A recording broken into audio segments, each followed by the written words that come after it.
Израилдин расмий кызматтарынын 8-октябрындагы акыркы маалыматына караганда, Хамастын өлкө түштүгүнө чабуулунда каза тапкандар 600-гө жетти. 2000 адам жаракат алды. Газанын саламаттыкты сактоо мекемеси Палестина тараптан 300 адам каза болгонун, 2000 жаракат алганын маалымдады. Иерусалим басылмасы 750 израилдик дайынсыз болуп жатканын кабарлады. 1973 жылдан берки алгачкы согушту кабал. Израилдин премьер-министри Беньямин кеңсеси өлкөдө согуштук абал жарыяланганын билдирди. Ушул тапта Израилдин аскерлери Хамастын жоочулары менен өлкөнүн түштүгүндө кармашып жатат. Беньямин 8-октябрга караган түнү Хамас тобунун аскердик жана өкмөттүк потенциалдын жок кылуу боюнча аскердик жарыян баштоого коопсуздук кабинетинин макулдугун алганын жарыялады. Газа секторундагы 7 райондо жашаган жай тургундарга атышуунун курмандыгы болуп калбаш үчүн башка жактарга кетүүгө керектигин эскертти. Биз узак жана оор согушка киришип жатабыз. Израилдин жарандары, бул операция эмес, бул накта согуш. Согушууга биздин Хамастын өлүм алып келген кол салуусу мажбур кылып жатат, деди Беньямин элге.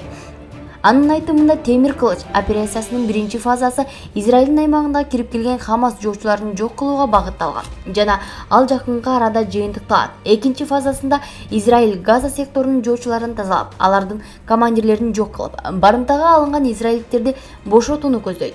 Израилдин армиясы ишембинин кечинде жана жекшембинин караган түнү Газа секторун артиллериядан тынымсыз аткылоону улантты. Палестиналык маалымат булактары Ал-Уат мунаралары талкаланганын жазышты. Айрым кабарларга караганда Хамас менен байланышы бар компаниялардын кеңселери ошол жерде жайгашкан. Андан мурдараак Газада Ал-Гала мунарасы да талкаланган. Ал жакта көптөгөн араб жалпыга маалымдоо каражаттары, анын ичинде Ал Жазира агенттигинин кабарчылары пунктта иштеп жаткан.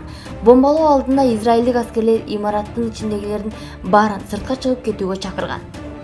Жекшембиге караган түнүндө Израилдин аймагы аткылоого кагылды. Ливан тараптан да миноменттик аткылоо болгонун айтылып жатат. Бейара кыштагында жоочулардын барымтасында калган бардык израилдиктер Офаким шаарында барымтага алынгандардын экөө бошотулганы белгилүү болду.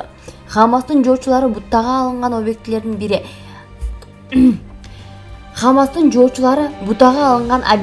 бири Газа сектору менен чектеш тилкеге жакын жердеги Негеев чөлүндө өткөн Нова музыкалык фестивали болду. Ишемби күнү ал жерде израилдик жаштардын 2000 адам чогулган. Чабуул учурунда фестивалдын көптөгөн коноктору өлтүрүлүп, калгандары барымтага алынган жана Газа секторуна жеткирилген.